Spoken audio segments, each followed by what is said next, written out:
Hey, this is John from Alloy 211. In today's video, we're going to be testing the relative paper penetrative powers of two popular personal defense hollow points. Although this time in 40 caliber opposed to 9mm like we did in the other video. The two hollow points that I chose to compare, the Speer Gold dot, 180 grain, 1025 feet per second. Give you a decent look at the inside of that hollow point. I realized after the 9mm video, I never actually gave a good chance to see the inside of the hollow point. These Speer Gold dots have a really big opening. So, what did I decide to compare that to? The Federal Hydra Shok 165 grain, 980 feet per second hollow point. And there is the Hydra Shok. You can always tell the Hydra Shok because it's got that post in the center. So, oh, you know what? Speaking of that, since I didn't actually show, if I can get that to stay, there we go. Since I didn't actually show the insides of those other hollow points in the last video, this is the Hydra Shok 9mm from the last video. See if I can, as you can see, that hole is really tiny little hole. You can still see the post down in there. And then the Corbon 9mm, tested in the last video. As you can see, that's got a more open hollow point like the Gold dot we'll be testing today. So if you didn't catch that in the first video because I didn't do it, then you got to see it now. Just like in the other video, we'll also be testing these against some range ammunition, just to kind of give us a baseline of what you would expect from a solid round going into the paper. This video we'll be using the Blazer Brass 180 grain at 985 feet per second. There's not really any reason for me to shine a light on that, it's just a solid full metal jacket bullet. And then we'll also be testing the Federal Syntech 165 grain, 1060 feet per second, polymer coated, solid 40 caliber projectile. We'll see what kind of penetration that gives us into our paper. Again, this is all just comparative. It doesn't necessarily mean anything, but it is interesting to see how they compare to each other. So let's go ahead and do a little bit of shooting. And we'll come back and we'll measure this and see where we're at. Start out with the 180 grain Blazer Brass on the right.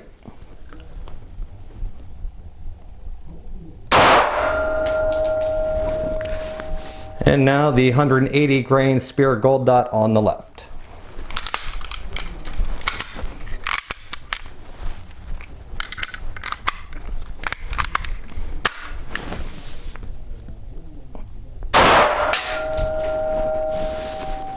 Okay.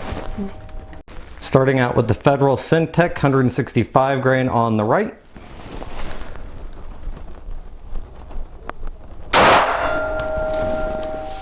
And now the 165 grain Hydra Shok on the left.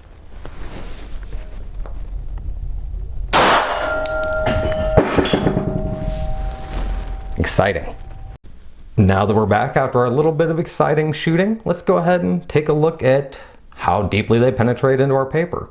Now I'm not going to start out with the Speer Gold dot, I'm going to go ahead and start out with the Federal Hydra Shok, which penetrated in 2 1/4 inches or about 57mm. Let's go ahead and look at the 165 grain Federal Syntech, which is right above it because it penetrated about the same at 2 1/4 inches and 57mm. Then over here we have the Blazer Brass 180 grain, 985 feet per second. It penetrated 2 1/8 inches or about 54mm. And this is why I saved this for last, because I'm really kind of curious to see what the paper looks like inside this box. The Speer Gold dot 180 grain at 1025 feet per second seems to have only penetrated about 7/8 of an inch or 22mm. That's the furthest I could get the rod to go in. Now maybe the bullet went in and went at a funny angle or something like that, so I'm not getting an accurate reading. So until I pull the paper out, I won't know if that 7/8 of an inch is correct or not. So let's go ahead and move this junk off the top and pull our lid off.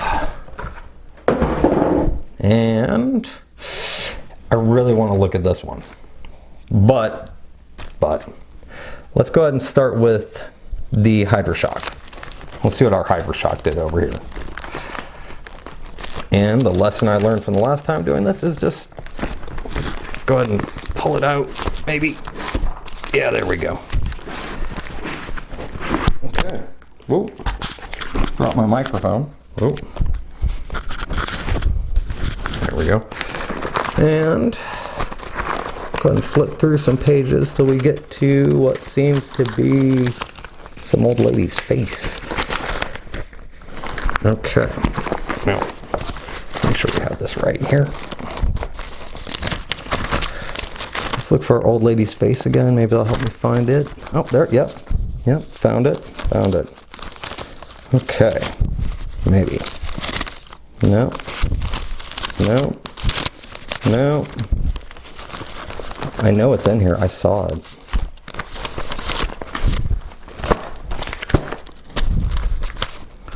Okay, well, I found the Syntech. There's the Syntech 165 grain polymer coated lead bullet. Let's get a light on that so you can kind of see it a little better. As you can see, the polymer coating is still on the part of the bullet that didn't deform when it hit the paper. Deformed kind of like what you'd expect a raw lead bullet to do. So go ahead and set that Syntech bullet off to the side and keep digging for our Hydra Shok. Which, there you are. Ooh. Well, as you can see, the Hydra Shok seems to kind of more deformed than anything else. Go ahead and get the light on. Oh, not that light. There we go. Deformed. Didn't really expand much. I mean, kinda, but just more deformed. So, well, we've pulled out that side of the box. I guess that means we pull out this side of the box. And this time I'm not gonna pull those all out. Only because I want to see. Okay. Yeah, no, I don't feel. Okay, this is where this is the 180 grain Blazer brass. We'll take a closer look at that in a second. But I wanted to kind of reach down in to where that penetrated to and see if I could feel any sort of a channel or anything that I missed. I don't feel it. So before we pull that gold dot out of there, I'm thinking it might be dust in there. Okay, look at our 180 grain full metal jacket. As you can see, pretty much like the Syntech, actually stayed together a lot better in some ways. It actually, instead of, let's grab that little side by side here, our little flashlight. As you can see, pretty similar, although the full metal jacket seems to have retained its shape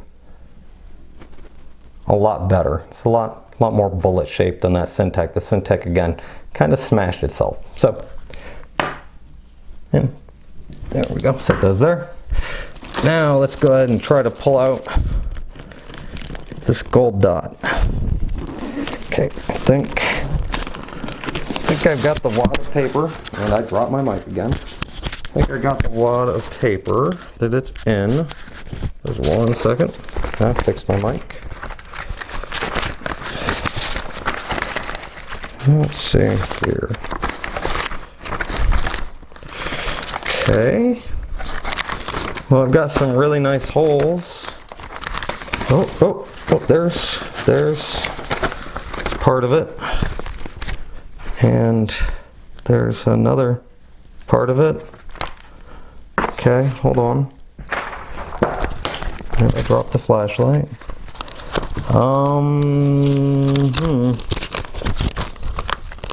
Okay.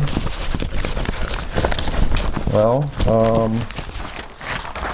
that's kind of, well, okay. Well, I mean, I'm not gonna say I didn't kind of expect it, but yeah, I'm not really finding a whole lot of this bullet left. Wow. Okay, let me make a mess again.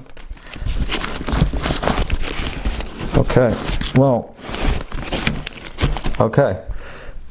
Yeah, let me grab the flashlight that I dropped on the floor in the effort to look for whatever pieces I could find. And I seem to have broken my flashlight now. Good timing. Anyway, this is that's what I found. I'm gonna keep looking here, but I see a lot of little lead pieces. not in the box so much. I mean, let me look more back at this paper for a second. Maybe there's something I'm missing here.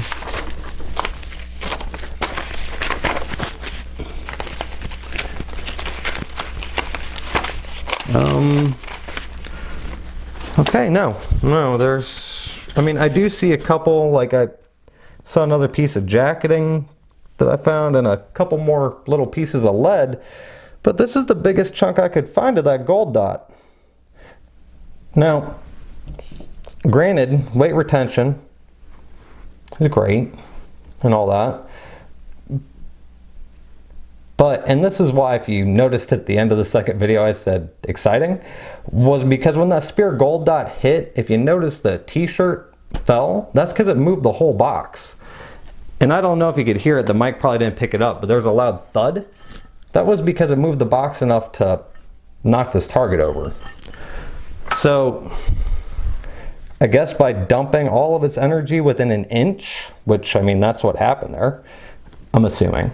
I mean, I don't know. It's not like I was in the box to know. But by it dumping all of its energy here in like an inch, it moved this whole box of paper and a target enough to dump it over.